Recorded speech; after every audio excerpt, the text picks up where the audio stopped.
قال المؤلف رحمه الله تعالى في باب السواك عن أبي هريرة رضي الله عنه عن النبي صلى الله عليه وسلم قال لولا أن أشق على أمتي لأمرتهم بالسواك عند كل صلاة. باب السواک. سواک لغت عرب میں مصدر یا اس میں مصدر ساک یسوک سوکن بسواکن، اور سواک کے دو معنی، ایک مسواک کرنا جو فعل ہے مسواک کرنا، اور دوسرا وہ لکڑی جو مسواک کہلاتی. مسواک کو بھی سواک کہتے ہیں، اور فعل سواک جو ہے مسواک کرنا اسے بھی عربی میں سواک کہتے ہیں. اور یہ بھی نظافت اور طہارت کا ایک ذریعہ جو شریعت نے ہمیں فراہم کیا، جس کے رسول اللہ صلی اللہ علیہ وسلم نے دو فائدے بیان کیے. السواک مطہرۃ للفم مرضات للرب. یہ مسواک کا عمل جو ہے یہ منہ کی صفائی کرتا ہے، منہ کو پاکیزہ کرتا ہے، اور اللہ تعالیٰ کی رضا کا باعث ہے. یعنی جو لوگ مسواک کرتے رہتے ہیں ان کا منہ پاکیزہ رہتا ہے، اور یہ پاکیزگی مسواک سے حاصل ہوتی. یہ جو آپ کے پیسٹ وغیرہ ہیں یہ ایک وقتی صفائی کا کام تو کرتے ہیں، لیکن حقیقی جو ایک تنظیف ہے اور ایک طہارت ہے جو مسواک دیتی ہے وہ اور کوئی چیز نہیں دے سکتی. اور کیسے دے سکے؟ یہ اللہ کے پیارے پیغمبر کی سنت، اور کوئی چیز سنت کا مقابلہ نہیں کر سکتی. تو مسواک کے دو فائدے، مطہرۃ للفم، یہ منہ کی صفائی اور طہارت کا باعث بنتی ہے. دوسرا عظیم فائدہ مرضات للرب، یہ رب کی رضا کا باعث. جو لوگ مسواک کرنا اپنا معمول بناتے ہیں وہ اللہ کی رضا حاصل کرتے ہیں، اللہ تعالیٰ کی رضا سمیٹتے ہیں. تو یہ چھوٹا سا عمل ہمیں اس کا اہتمام کرنا چاہیے. مسواک بھی وہ عمل ہے جو ہماری زندگیوں سے ختم ہوتا جا رہا ہے، اور مسواک کی جگہ دوسری چیزیں آ رہی ہیں. ان کے استعمال کی ممانعت نہیں ہے، لیکن مسواک نہ چھوڑیے.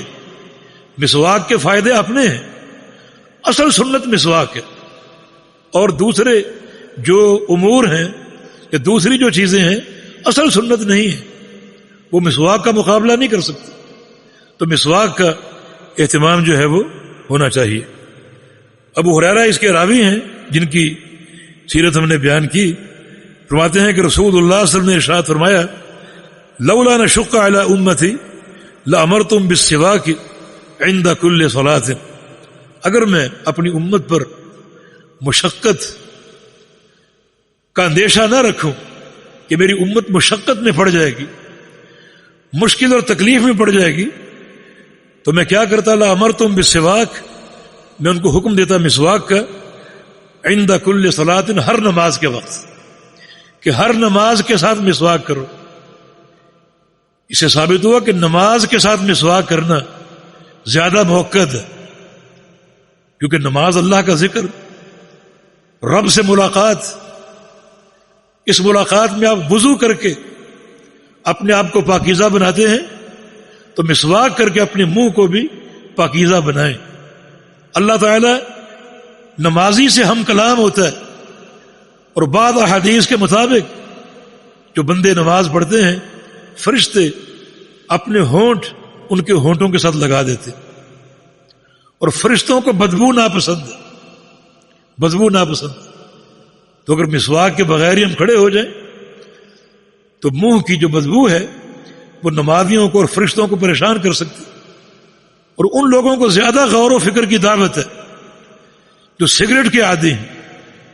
مسجد میں جا رہے ہیں سگریٹ پیتے ہوئے، مسجد آ گئی، سگریٹ پھینکا اور نماز میں داخل ہو گئے، کلی کی نہ کی نماز میں داخل ہو گئے.